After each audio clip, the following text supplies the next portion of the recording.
Welcome to Morbidology.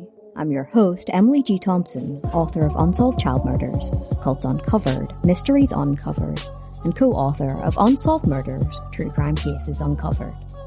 Join Morbidology on Patreon for exclusive episodes of Morbidology Plus, exclusive merch, ad-free and early release episodes, and much more.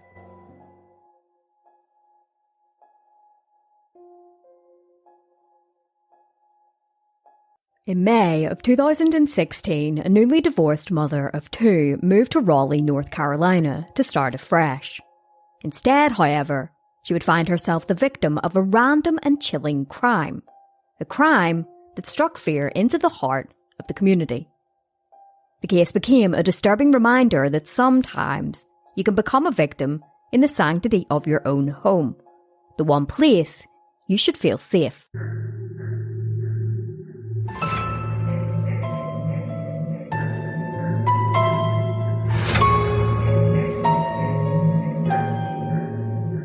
Thirty-year-old Melissa Huggins Jones was born on the 21st of May 1982 in Elizabethtown, North Carolina. She was the daughter of Kenneth and Dawn, and her middle name was Dawn, after her mother. The family were a very close-knit family, and the love her parents provided her moulded her character. Melissa was a kind and compassionate woman with a strong moral compass. Her friends described her as a fun-loving person and just a joy to be around. In 2000, Melissa graduated from East Bladen High School, and that same year she married her high school sweetheart, Robert Jones. The couple settled down in Shelby, where Melissa obtained her associate's degree in business from Lee University. The couple then moved to Cleveland, Tennessee, where Melissa began her successful career with First Tennessee Bank. Melissa worked here for 10 years, having managed the 25th Street branch since 2004. In Cleveland, Melissa was an active member of the First Baptist Church of Cleveland, attending each week and volunteering. As Tara Waldrop, the Minister of Children Education at the church, said, she had a servant's heart. In early May of 2016, Melissa moved to Raleigh, North Carolina. Raleigh ranks as one of the safest cities in the nation according to Extra Space. In fact, it's 72% safer than other North Carolina cities and 43% safer than other US cities.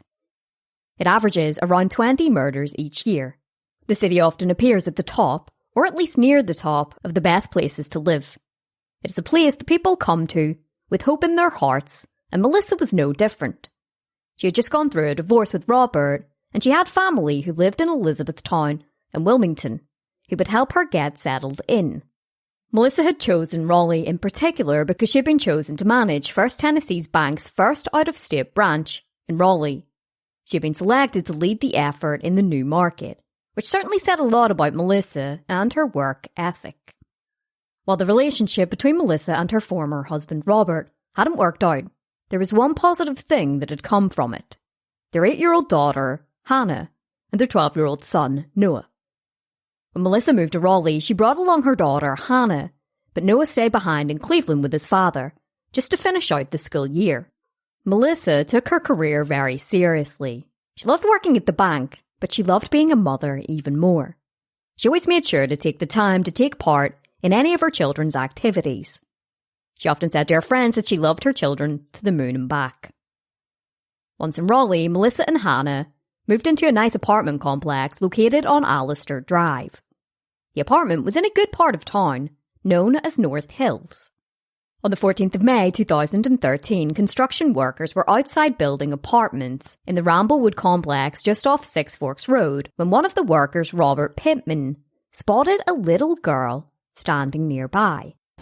At one point, I looked up and I saw this child standing at the fence, and she had her hands locked in the fence and she was crying. Standing there in a nightie and barefoot. So it got my attention, so I got the sweeper up and got down and went and asked her what was wrong. And she told me that she tried to wake her mother up and couldn't. She had blood all over her face. And she needed her cereal and she needed to get dressed because she had to go to school. The little girl was wearing a nightgown with no shoes, and she was crying. She screamed to the construction workers that she had found her mother in bed, covered in blood and unresponsive. The little girl was Hannah. Robert, the construction worker, called 911 and the dispatcher asked him to go inside the apartment to check on her mother. Well, we got to the top of the stairs and I let Hannah open the door. I let the child open the door to go in her apartment. And immediately as soon as she did, I stepped in front of her. And Mr. Finn stepped behind me, so Hannah was in the back of us. I asked her, I said, "Where's your mother at?" And she said, "The last room on the left-hand side." So I walked down the hallway, and that's where I encountered Miss Jones. She was laying on the bed. And I could tell she had blood all over her face, and blood was everywhere. And I put 2 fingers on her wrist, and there was no pulse, and she was cold as a block of ice. And I was steadily talking to EMS. They were asking me to do this and that, and I just told them that it was just too late for that. Inside, he found the lifeless body of Melissa on her bed. He said to the 911 operator, "There's blood everywhere, ma'am." Are you walking into the apartment now? Yes, ma'am, I am, and... What apartment did you walk to? There's blood everywhere, ma'am. Okay, what apartment are you in now? I'm in 101. Okay. The 911 operator asked Robert to lay Melissa flat on her back and remove any pillows. All right, are you right by her right now? Yes, ma'am. Listen carefully. I cannot find a pulse, ma'am. Okay, Robert, listen carefully. Lay her flat on her back on the floor and remove any pillows. Ma'am, I think it's too late for that. He replied, telling her that it was far too late for that. Melissa was clearly dead. Her body was cold to the touch, indicating that she had been dead for quite some time. There was nothing that could be done. The 911 operator informed Robert that emergency services were on their way to the apartment, and she asked if there was anything else she could do for him. He responded, "No, ma'am. I'll just wait here with her." When emergency crew arrived at the apartment on Allister Drive a short time later, Melissa was pronounced dead. An autopsy would determine that Melissa had been beaten and stabbed to death. She had suffered 18 injuries to her face, neck and body, with a blunt item, potentially a fist, as well as a sharp item. According to medical examiner Lawrence Scott, it would have taken Melissa anywhere between several minutes up to 1 hour to die, and that she would have been fully aware that she was dying. Tributes for Melissa would come flooding in. Chad Wortman, who was Melissa's direct supervisor back in Cleveland, said, "She was just a great person and a great employee of the bank. She'll definitely be missed." Mike Griffin, who worked at the First Tennessee Bank in Cleveland, echoed this sentiment, adding, "We are still in shock." Melissa's friend, Melissa Parsons, wrote on Facebook, "She was always smiling, and by the time your conversation with her was finished, you would be too. Heaven just gained one more amazing angel." While North Hills, the area where Melissa and Hannah lived, was an upmarket and desirable area, it had been hit by a spate of break-ins. In fact, on the morning when Melissa was killed, there had been 4 car break-ins in the Ramblewood subdivision, which was near where Melissa lived. All 4 had occurred at around 12:43 a.m. in the early morning hours. However, investigators would stop short of saying that they believed that there could have been a connection. Police spokesman Jim Sugru would say, "Obviously, we are looking into those. Our people who investigate homicides are aware of them, but we have not drawn a connection between the cases at this point." Back at the crime scene, there was a heavy police presence as forensic experts got to examining. A police cordon was placed around the apartment while it was revealed that Melissa had deactivated her Facebook 3 days before she was found dead. This was something that investigators were wanting to look into. Was there a specific reason why Melissa had deactivated her account? Could she have been trying to hide from somebody who was potentially harassing or stalking her? The investigation was in its interim stages, but this was certainly something that needed to be looked into early on. Melissa was a very private woman, and those who worked with her all said the same thing. The discussions they had were mainly on a business level. Investigators were able to get into Melissa's Facebook account and reactivated it so that they could examine it. They wanted to determine who she had been in contact with in the lead up to her murder, in the hopes that it could point them in the direction of a potential suspect. By all accounts, Melissa had no enemies. In fact, she made friends with ease, and she always wanted people to feel comfortable and welcome while in her presence. The seemingly randomness of the murder left residents in the area in fear. Beth Tobin, who lived nearby, said to the News and Observer, "I have been living here for years. I have so many friends here. I told the police that sometimes when I left home, I left my door unlocked. Now, you just don't."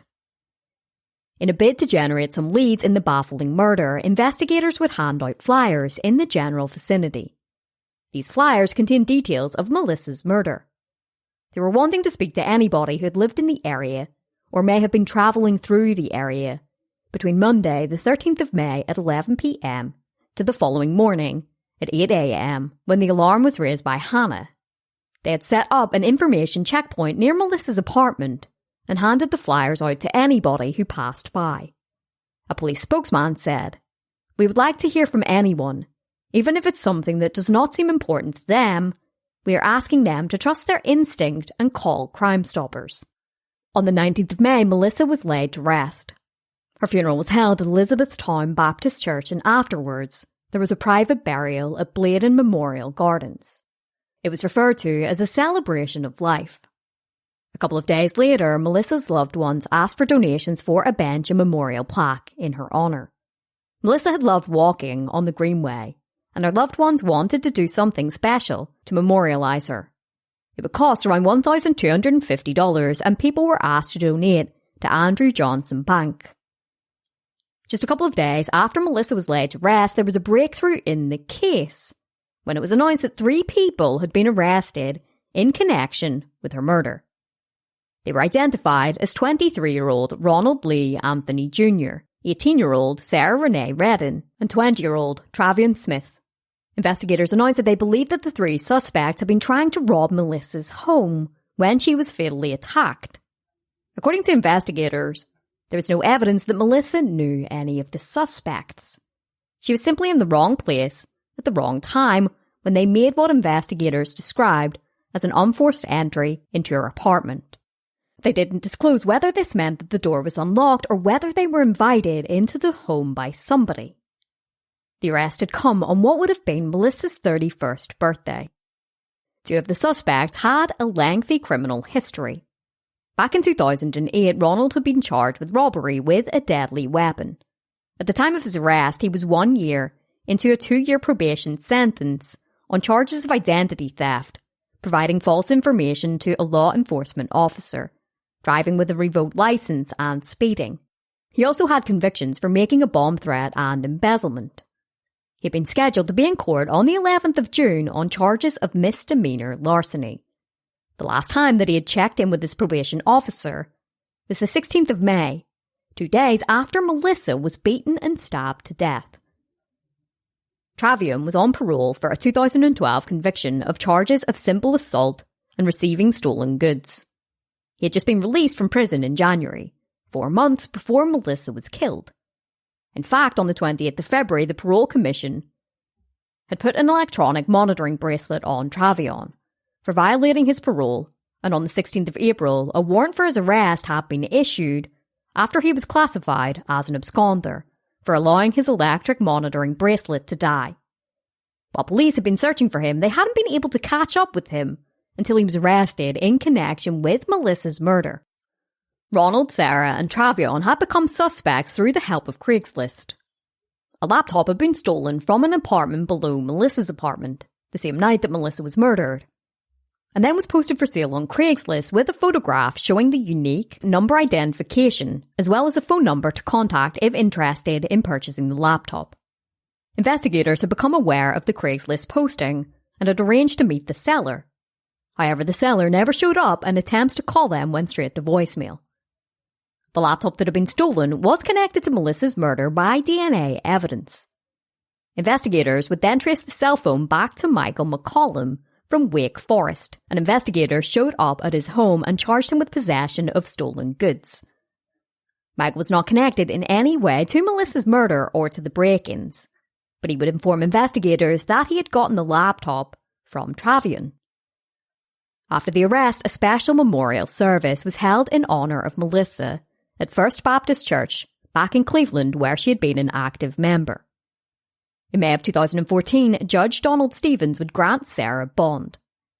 Sarah had asked for a bond of $250,000, but it was set for $1 million plus electronic house arrest. She agreed that she would cooperate with prosecutors. She had been seeking a lower bail so that she could await trial outside of jail and be at home with her young daughter. Judge Stevens told her that if she wanted to see her daughter outside of a prison environment, then she should have thought about that before deciding to associate with bad friends. Sarah was ordered to have no contact with Melissa's family or with her co-defendants. Then the following year, Ronald appeared in Wake County Superior Court, where he pleaded guilty to the first-degree murder of Melissa. In exchange for the prosecutors not seeking the death penalty against him, he was handed a sentence of life without parole. While 2 years had passed, very little information had been made accessible to the public. During the court hearing, some grisly details of Melissa's last moments on Earth would finally be revealed. That night, after Melissa and Hannah had gone to bed, Ronald and Travion broke into their apartment as they slept peacefully. Sarah was outside, acting as watchout. The two men began to rummage through the apartment, picking out valuables to steal and sell. Ronald, Travion and Sarah had been breaking into cars and apartments in the North Hills area of Raleigh. However, during the robbery, Melissa woke up. According to Ronald, both he and Travion then took turns stabbing and bludgeoning Melissa. During the court hearing, victim impact statements were presented. Melissa's father, Kenneth Huggins, broke down in tears as he said that he would never be the same after his daughter's death. He described a child as being part of a parent's body. He said, "The loss of Melissa, my beautiful, precious daughter, has damaged my heart." Her mother, Dawn Wallace, said that although the killers had stolen her future, they had not stolen her past. She said, "You cannot take away the wonderful memories we have."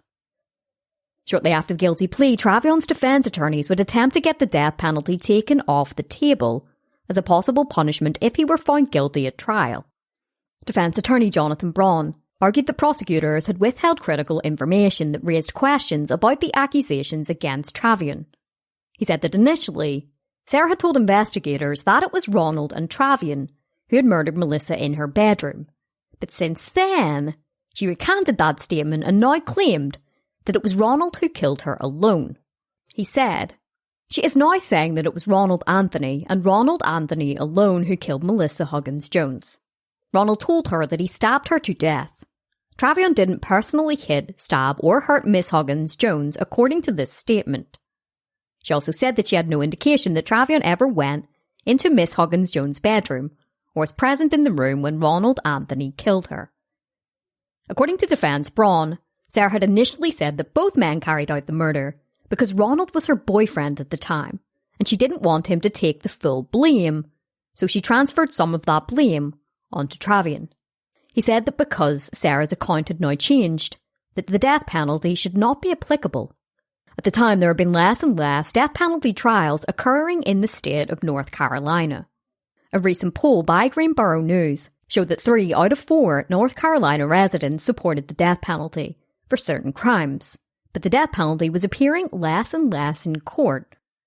In fact, a Wake County jury had not sent somebody to death row since 2007, and nobody had been executed since 2006. This was in part because inmates and death penalty critics had brought several lawsuits which created a de facto moratorium. The prosecution would refuse to take the death penalty off the cards, and Travion was ordered to stand trial for the murder of Melissa in February of 2016. The prosecution also contended that there was going to be no plea agreement for Sarah, like many had been anticipating. As the prosecution and defence were preparing for trial, a race was planned by the junior auxiliary to raise money to purchase shoes for local children, and it was all done in the name of Melissa. The race was called the Melissa Huggins Jones Memorial Have a Heart, Give a Soul 5K race, and it was scheduled for the 21st of November at the Cleveland-Bradley County Greenway. Since 2014, Junior Auxiliary had provided shoes for almost 700 students in the area, and Melissa had been a member. It was a fitting tribute and a nice way to honour Melissa's generosity. Travion's trial began on the 1st of February 2016. During the opening statements, prosecutor Melanie Shikita described to the jury how Melissa had been beaten and stabbed to death in a botched robbery gone wrong. You're going to hear that Hannah and Melissa had only been here for about 2 weeks before she was brutally murdered in her bedroom while her 8-year-old daughter was in the room next door at the age of 30. In the early morning hours of May 14, 2013, the state will prove to you that there were 2 intruders that came into her home that confronted her in the area of her bedroom where she put up a struggle, and she was bludgeoned and beaten to death. You're going to hear from the medical examiner who describes that she had both blunt force and stabbing wounds to her head, her neck, her torso, her arms, and her nose was practically severed from her face. Luckily, during all of this, Hannah was asleep in her bedroom and had the unfortunate experience of having to find her mother the next morning in that bloody and deceased state and could not wake her. She said that a handful of people were going to be testifying during trial about Travion's movements from the 13th to the 14th of May, almost 3 years ago, and said that while some of these witnesses may have dodgy pasts, including convictions of their own, all of the details that they were going to be sharing were consistent. She said that the prosecution would be contending that Travion had struck the first of many blows that Melissa had suffered. She said they started the events that day, completed the events that night, and afterwards even remained together. Defence Braun, on the other hand, would contend that Travion had been manipulated by both Sarah and Ronald, and that it was actually Ronald who had killed Melissa, not his client. He said that while Travion had broken into cars and was doing things that he shouldn't have been doing, he did not murder Melissa. This trial is about Travion Smith, but this crime is about Ronald Anthony.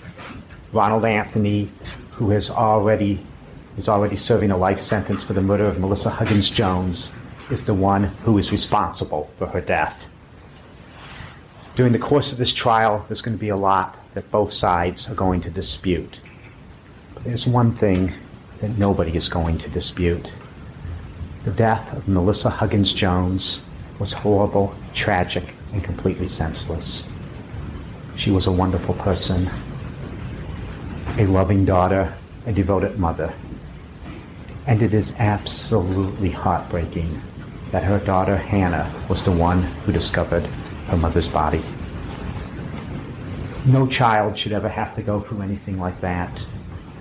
No person of any age should ever have to go through anything like that. He described his client as a follower who had fallen prey to the charisma and charm of Ronald. He said that Travion had been kicked out of his home when he was just 15 years old, and he gravitated towards Ronald. And you will hear about Travion Smith. In May of 2013, Travion was 20 years old, 3 years younger than Ronald Anthony. Those who know him will say that he was even immature for his age. He was a follower, someone who could be easily manipulated by others. In 2013, Travion was kicked out of his home. He had nowhere to live. He was basically homeless. Given his age, his personality, and his situation, He became the perfect target for Ronald Anthony. Early testimony was heard from witnesses at the crime scene that morning. Robert Pittman, the construction worker that Hannah had asked for help that morning, took to the witness stand and told them about the moment he found Hannah, outside in her pyjamas and blood spattered over her face. I didn't have a clue. I just knew the little girl was upset, and when she said her mother looks like she had blood on her face, I knew something was wrong. So, I told her to stay right there until I could get around there to her. And, I obviously knew something was wrong about the little girl being upset like that. What did you do at this point, Mr. Pittman? Did you go to her? I did. When I got around the gate to the street that I could come down to meet with her, I was able to radio my superintendent and get him down there. And I told him we had a situation. And we both, at that time, jointly decided to go ahead and call 911. It had been Robert who followed Hannah back into the apartment to discover the crime scene. The prosecution asked him to view a photograph of the crime scene, and he described holding on to Hannah's hand as he walked with her from outside to the apartment. His supervisor, Tom Finn, stayed with Hannah as he proceeded into the bedroom to find Melissa's body. She showed us where her mom was, where the bedroom was, and Robert went in the room. I stood at the doorway kind of blocking the little girl after seeing the condition of her mama, so we kind of keep her back. How was Hannah at this point? She wasn't really saying a whole lot. She was asking about her mama, if her mom was okay and things like that, but she wasn't crying as much as she was before. At this point, had Hannah let you and Mr. Pittman know what her mom's name was? Yes, she did. Yes, she did. And were y'all trying to get her attention by calling her name? That's correct.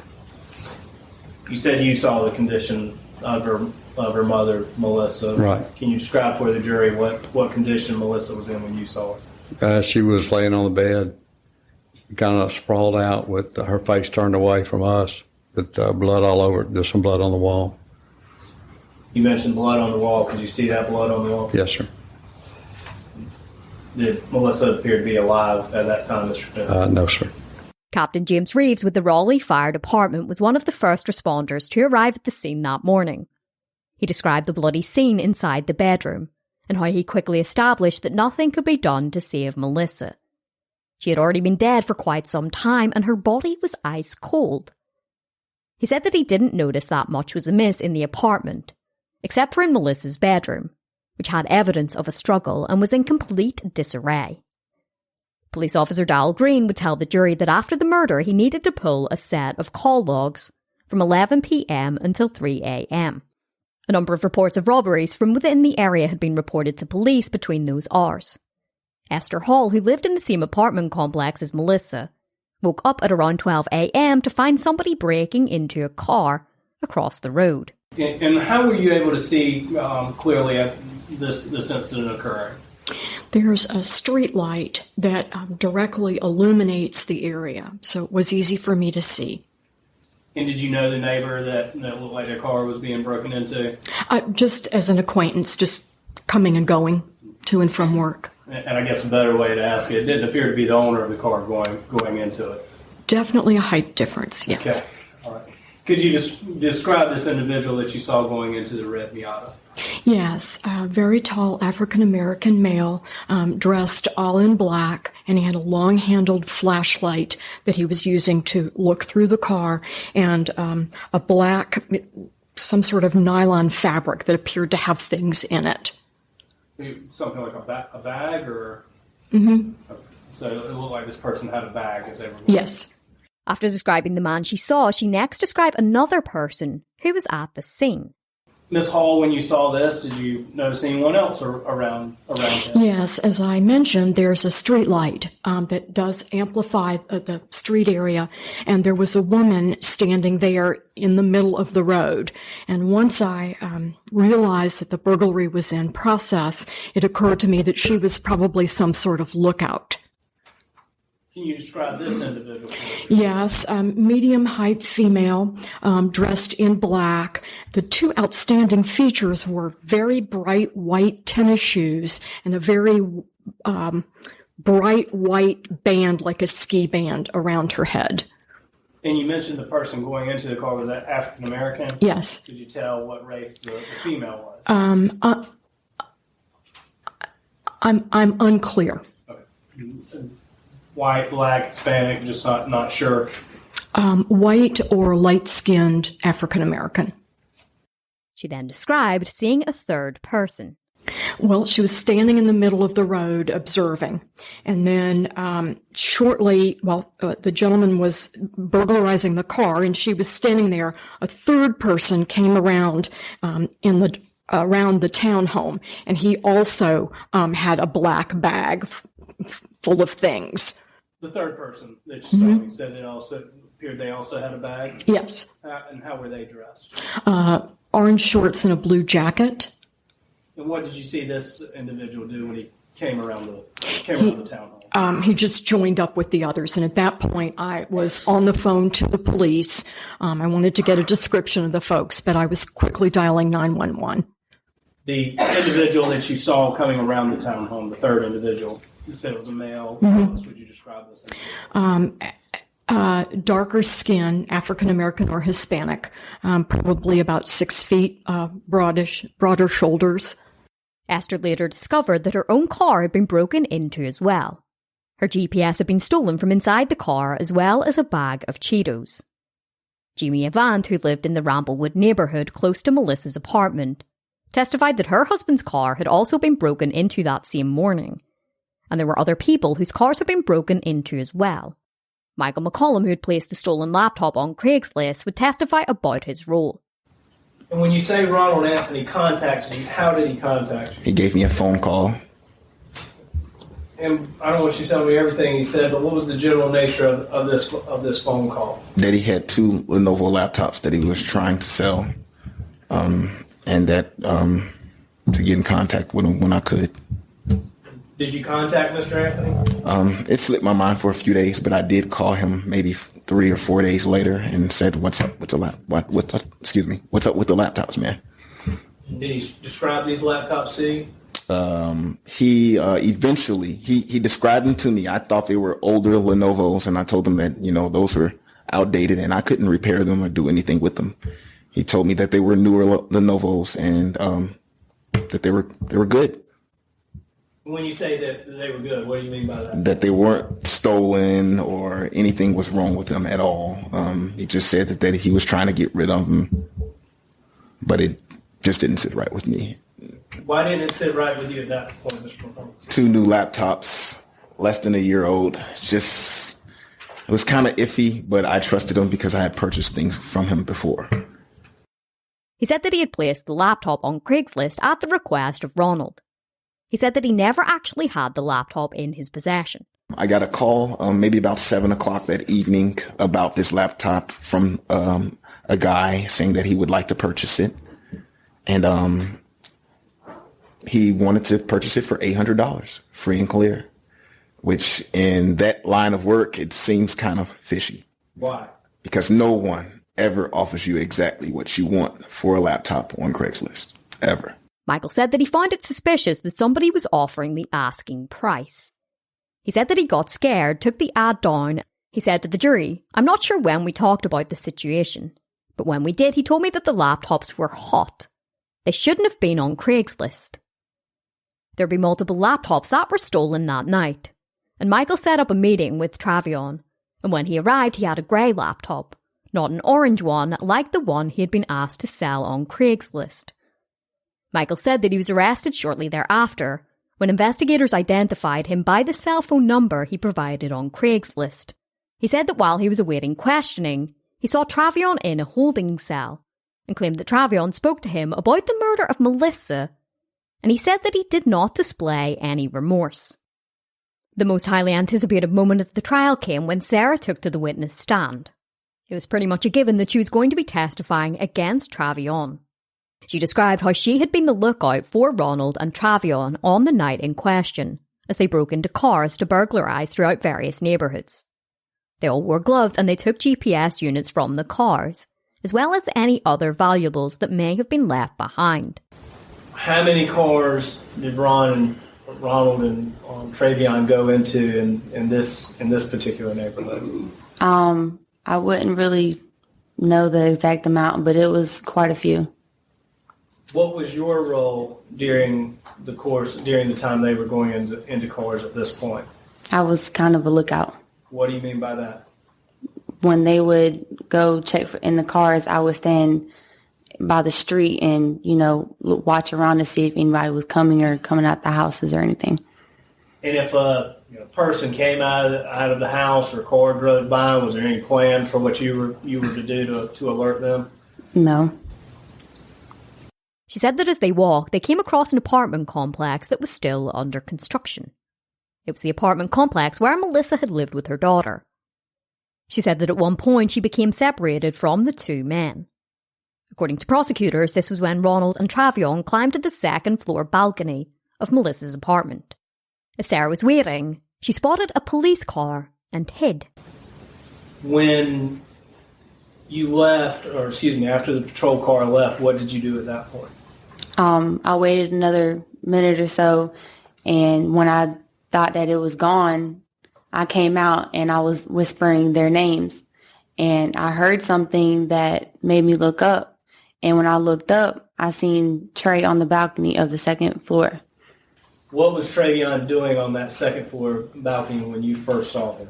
He was wiping off the rails. And how was he wiping off the rails? Using his shirt.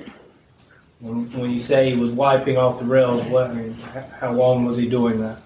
Just when I walked up, it was just a few seconds until I called his name.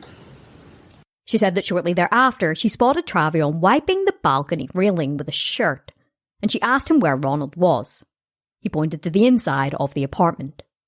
She told him that she had seen a police car in the area, and they needed to hurry up and leave. Travion and Ronald came down from the apartment, and one of them was carrying 2 laptops, and the other was carrying 2 water bottles. It was actually a friend of Ronald who had picked the 3 up from near Melissa's apartment.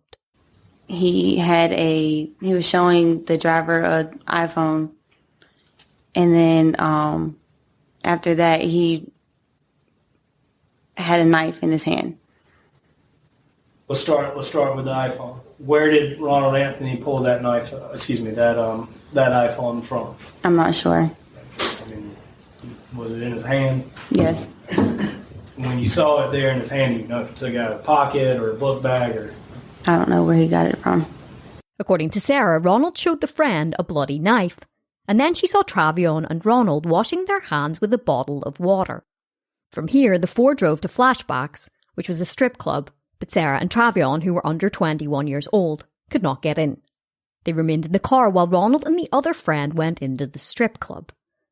Sarah said that as they sat in the car outside the strip club, Travion was unnaturally quiet. She said, "He is normally much more goofy." From here, the 4 went to a Super 8 motel for the night. She said that while here, Travion had asked Ronald, what the hell just happened? According to the defence, it was this statement that indicated that he had not participated in the murder of Melissa. According to the prosecution, however, it was more of a statement of disbelief over what they had just done. Sarah would also testify before the judge without the jury present, telling him that Ronald had told her that he had stabbed Melissa because she was screaming and he was trying to force her to be quiet. While Sarah was not given a plea agreement, she admitted that she was hoping to negotiate a plea that would let her avoid a sentence of life in prison without the possibility of parole. She said, "I would like to go home. I'm just here to tell the truth. I would like to go home, but that's not why I'm here today." Following her testimony, the jury would hear from Travion in the form of his videotaped interview with investigators on the night that he was arrested. It was a 7-hour interview that began with investigators informing him that a stolen laptop he was being questioned about was associated with the murder of Melissa.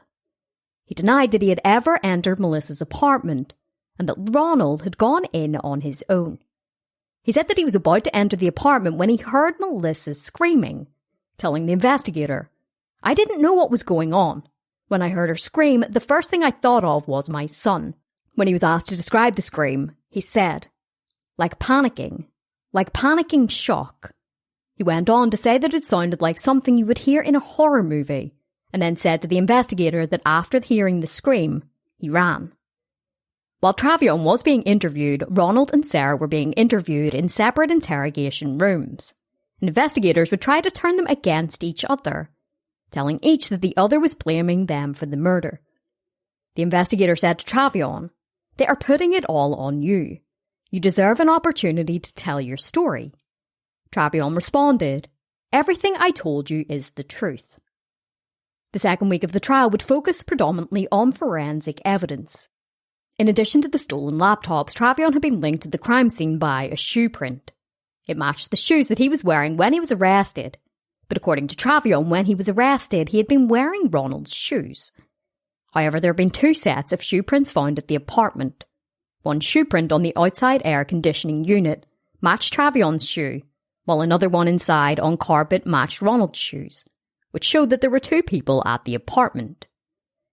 On the balcony of Melissa's apartment, crime scene investigators had found footprints and fabric prints on opposite sides, where prosecutors said that Travion and Ronald's gloves had left impressions on the railings. A video of the crime scene was played out in the courtroom. The purpose of such a video is to paint an accurate portrait of the crime scene, how it was found. At one point in the video, Melissa's bloody body on her bed could be seen, and understandably, it was a very disturbing sight for her family, some of whom closed their eyes. I want to talk to you a little bit about this area of the red area around Miss Huggins Jones. What did that appear to be to you now? That is all blood. Now, there seems to be different shades of blood here on this photograph. Can you describe for the members of the jury what the condition of that blood was when you were examining the scene? I would say it was still on the outer perimeter here. It was still damp, and the best way I can describe this area, it was still sticky to the touch, so it wasn't completely dry. When you were examining the scene, if you'd had latex gloves on, such as we have on here now, if you'd touched that area, what would it have left an impression on your gloves? I would say, yes, it would have. Yeah, it would have had transfer onto my gloves. So even on this outer area here, it was still damp? Possibly, but definitely from here on in. State's Exhibit number 99. That is a close-up photo. Specifically in regards to Miss Huggins Jones' mouth, what item or scene were you depicting there? Or what part of her body were you taking a picture of there, I should ask? Her face. Okay. And did you note anything about her mouth when you took this photograph? It appeared that several teeth had been knocked out and the nose was severely lacerated. State's Exhibit number 100. And then that's a side view, obviously, of the photo with additional injuries here. If you can describe those injuries for the members of the jury, what did you see? What did you document? They appeared to be stab wounds of some type. The medical examiner would be able to give a better description than I. But you documented these wounds as you saw them there that day? That's correct. And does it appear that there are wounds here near her neck area and her cheek area and all about her face? Yes, sir. You mentioned the nose, the slicing of the nose earlier. Is that also depicted in State's Exhibit 100? Yes, sir. You can slightly see it in here. And again, from this angle, can you see that she is missing teeth? Yes. Travion did not take the stand in his own defence, and the defence did not present any evidence or call any witnesses to testify. During the closing arguments, Travion's defence once again reiterated their argument that it was Ronald who had killed Melissa, not Travion. She said that Travion and Sarah were simply there, and that Ronald had exerted a strong influence over her client. Mr. Brown told you in his opening that this trial was about Travion Smith, but that this crime was about Ronald Anthony. And after the first week of this case, I trust that you could see some of what he was talking about, because everyone in this case is involved because of Ronald Anthony. He's the one with the dynamic personality, and he's the one that everybody is connected to.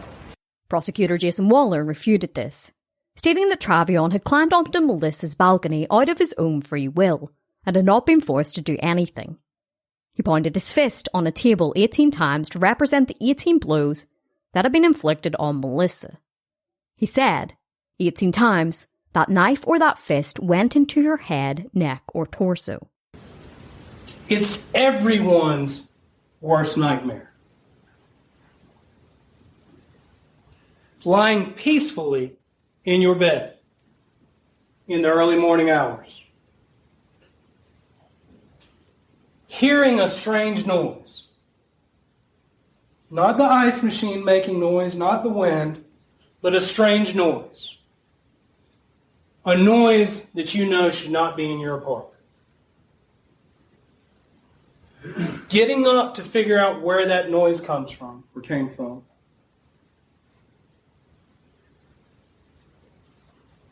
And confronting two intruders. Putting up a struggle, being knocked back into your bed, and being stabbed and punched 18 times.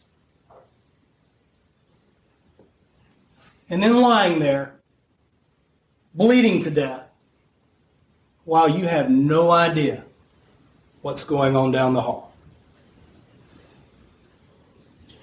That was Melissa Huggins Jones' nightmare. And it's time, ladies and gentlemen, to hold the person accountable for that nightmare, Travion Smith. It was now up to the jury to determine Travion's fate. They were given 2 first-degree murder options. The first was first-degree murder with malice afterthought, and the second was felony murder. They could also consider second-degree murder as well. They would deliberate for just 90 minutes before finding Travion Smith guilty of first-degree murder. They determined that he acted with premeditation or malice, but it also took part in the murder while committing a crime. The jury would then reconvene to begin deciding the fate of Travion. Since it was a capital case, he was facing a death sentence, and his defence would attempt to save his life during the sentencing phase by presenting mitigating factors. Hannah, who was just 8 years old when she found her mother's body, would testify about the moment that changed her life forever. She was now 11 years old and she remained composed until prosecutors asked her what she missed most about her mother. The little girl struggled to control her emotion as she said she missed going on walks with her mother, before choking up again. She said that the night of the murder she thought she may have heard a scream, but she said that she slept with a fan on in her room, which was quite loud. She described how after the paramedics and police arrived at the apartment, she was taken away by a first responder who was trying to distract her. She drew a heart on a piece of paper and then wrote her mother's name on the left-hand side of the heart and her own name on the right-hand side of the heart. It was her way of keeping her mother close to her heart. Travion's family would testify about his upbringing. His mother, who had struggled with substance abuse and alcohol abuse, said that she had given her 4 sons to her parents to raise, and that Child Protective Services had been involved. Antoinette Smith would disappear for days at a time, leaving Travion and his brothers to fend for themselves. The brothers were often hungry, but there was no food in the house. Sometimes when Antoinette had food, she would refuse to share it with her sons, and had put alcohol in their bottles to send them to sleep. On one occasion when the boys were young, a worker from Child Protective Services found them home alone with no heating. Antoinette said that when she was pregnant with Travion, his father had abused her, and then when Travion was born, he also abused him. And when you say he got physical with you, do you mean that he tried to hurt you? Yeah, tried to punch me or something like that, yeah. I think you said he tried to punch you in the stomach. Yes. And when he found out you were pregnant with Travion. Mm-hmm. And so when you say he tried and it didn't work, did you think that he punched you in the stomach for a particular reason? Because he didn't want the baby from me. That's what I'm thinking. He didn't want the baby, but I had him anyway. You know, because that's my baby boy. Like all of them is. Travion's brothers would testify about the neglect. All of his brothers were now upstanding members of society, with good jobs and families of their own. They had tried to encourage Travion to follow in their footsteps, but to no avail. His half-sister, Christina Love, testified that when Travion was a boy, he was abused by their father. You would see, when you were there, you would see how while you were there, you could see him, how he treated Travion. How did he treat Travion?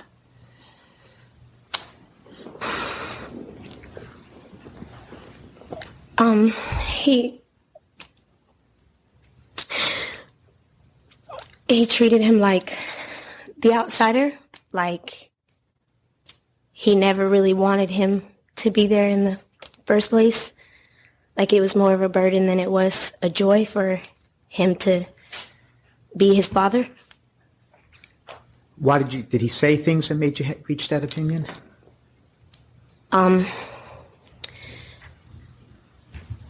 For example, he would mentally torment Travion. Like he could do something minor, like break something, and my dad would torment him and say,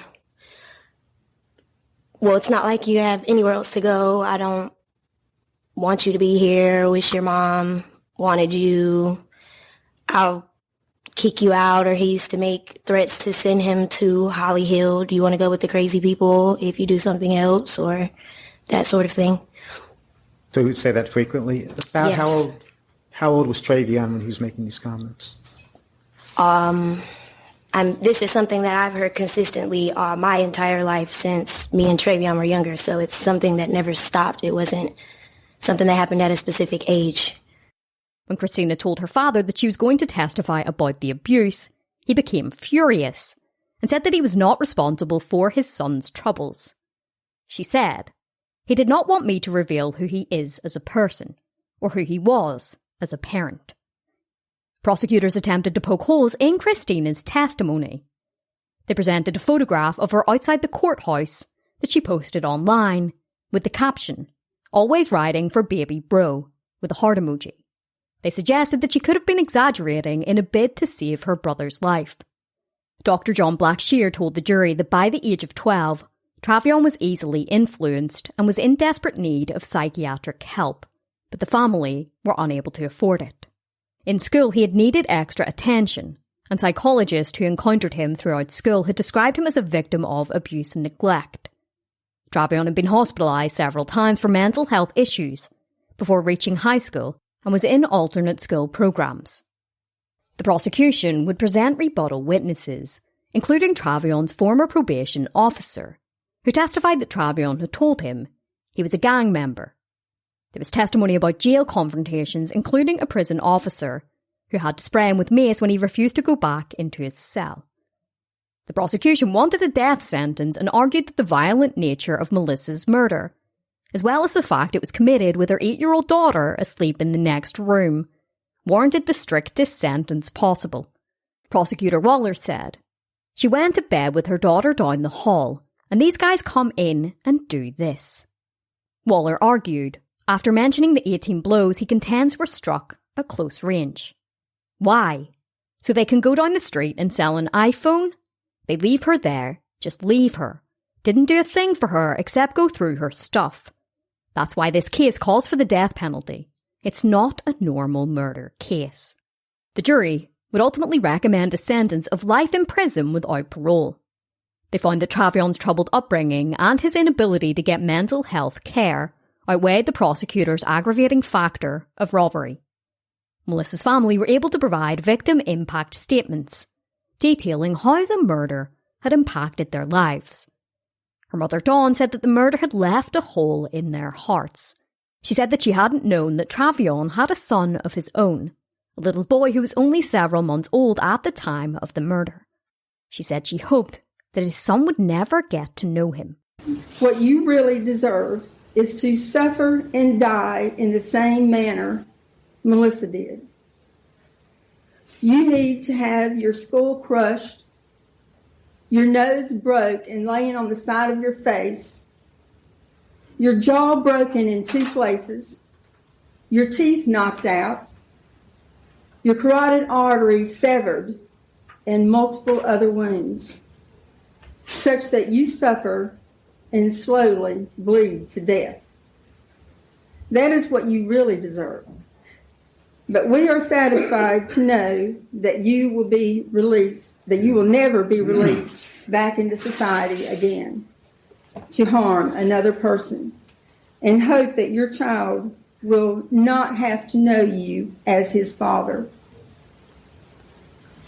Our prayers are for your son and for our grandchildren. Travion did not display one semblance of emotion. Afterwards, he was led from the courtroom to begin serving his life sentence. 4 months later, Sarah, who had been the star witness, pleaded guilty to 1 count of accessory after the fact of first-degree murder and 2 counts of breaking and entering a motor vehicle. She was ordered to serve 7 to 54 months in prison, minus time served. Melissa's mother, Dawn, said that while she wasn't pleased with the lenient sentence, she hoped that Sarah could get her life back on track once she was released. She said, 4.5 to 6.5 years isn't very long, but we hope she'll get an education and do well and raise her child to be a good person. Melissa Huggins Jones had moved to Raleigh in search of pastures greener. Having just gone through a divorce, she thought the city would be a welcome relief. However, instead of starting out her new life, Melissa met her life's end. On that fateful night, anybody could have become a victim. It just so transpired that it was Melissa. She should have been safe in her new apartment, sleeping peacefully with her young daughter in the room next door. But that night, a trio of greedy people had other plans. Plans that made not only Melissa lose her life, but leave 2 children without a mother, and 1 scarred for life by the sight of her mother's murdered body.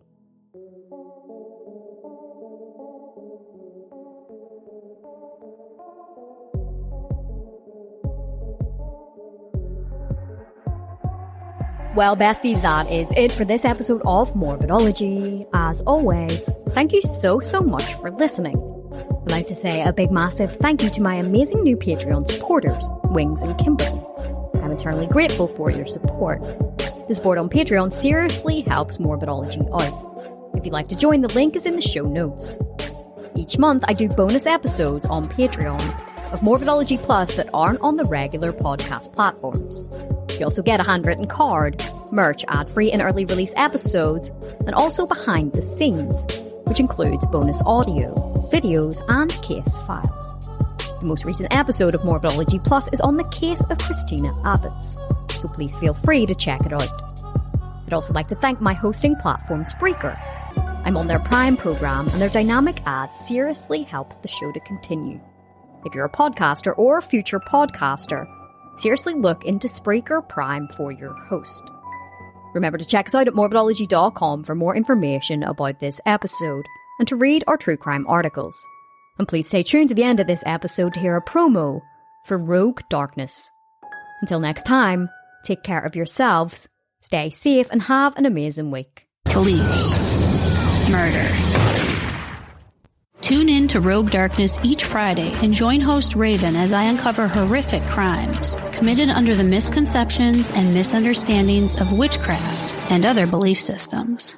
I'll cover a wide range of crimes involving ritualistic killings and extremist beliefs to cult persuasion and supposed possession. Anything and everything that borders the line of